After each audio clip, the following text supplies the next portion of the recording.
আসসালামু আলাইকুম, সকলকে স্বাগত নতুন আরেকটি ভিডিওতে। দেশের লাখ লাখ শিক্ষার্থী ও অভিভাবকদের জন্য আজ মঙ্গলবার বড় একটি সুখবর নিয়ে হাজির হয়েছি। আপনারা অনেকেই অধীর আগ্রহে অপেক্ষা করেছিলেন কবে দেওয়া হবে প্রাথমিক, হাই স্কুল এবং কলেজের উপবৃত্তির টাকা। অবশেষে শিক্ষা মন্ত্রণালয় থেকে উপবৃত্তি সংক্রান্ত অত্যন্ত গুরুত্বপূর্ণ ও সর্বশেষ আপডেট চলে এসেছে। আজকের ভিডিওতে আমরা বিস্তারিত জানাবো কাদের টাকা কবে দেওয়া হচ্ছে এবং কীভাবে তা চেক করবেন। তো সে বিষয়ে থাকছে বিস্তারিত আলোচনা। তো ভিডিওটি দেখতে থাকুন, আর আপনি আমার চ্যানেলে নতুন হলে অবশ্যই চ্যানেলটি সাবস্ক্রাইব করবেন। শুরুতেই কথা বলা যাক প্রাথমিক শিক্ষার উপবৃত্তি নিয়ে। প্রাথমিক বিদ্যালয়ে শিক্ষার্থীদের প্রোফাইল আপডেট এবং ডাটা এন্ট্রির কাজ ইতিমধ্যে চূড়ান্ত পর্যায়ে। সংশ্লিষ্ট সূত্রে জানা গেছে, চলতি কিস্তির উপবৃত্তির টাকা সরাসরি মায়েদের মোবাইল ব্যাংকিং অ্যাকাউন্টে পাঠানো শুরু হতে যাচ্ছে।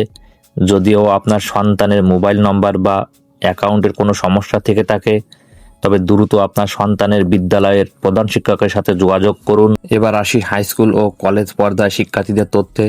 মাধ্যমিক ও উচ্চ মাধ্যমিক শিক্ষা অধিদপ্তর এবং প্রধানমন্ত্রী শিক্ষা সহায়তা ট্রাস্টের অধীনে ষষ্ঠ থেকে দ্বাদশ শ্রেণী পর্যন্ত যোগ্য শিক্ষার্থীদের উপবৃত্তির তালিকা চূড়ান্ত করা হয়েছে। গত কয়েকদিন ধরে বিভিন্ন শিক্ষা প্রতিষ্ঠানের তথ্য যাচাই বাছাইয়ের যে কাজ চলছিল তা সফলভাবে শেষ হয়েছে। এখানে একটি অত্যন্ত গুরুত্বপূর্ণ সতর্কবার্তা: উপবৃত্তির টাকা দেওয়া এই সময় কিছু প্রতারক চক্র সক্রিয় হয়ে ওঠে। তারা আপনাকে ফোন করে বলতে পারে যে আপনার উপবৃত্তির টাকা আটকে আছে, ওটিপি দিন, পিন দিন। মনে রাখবেন, শিক্ষা মন্ত্রণালয় বা কোনো ব্যাংক কখনোই আপনার পিন নাম্বার জানতে চাইবে না।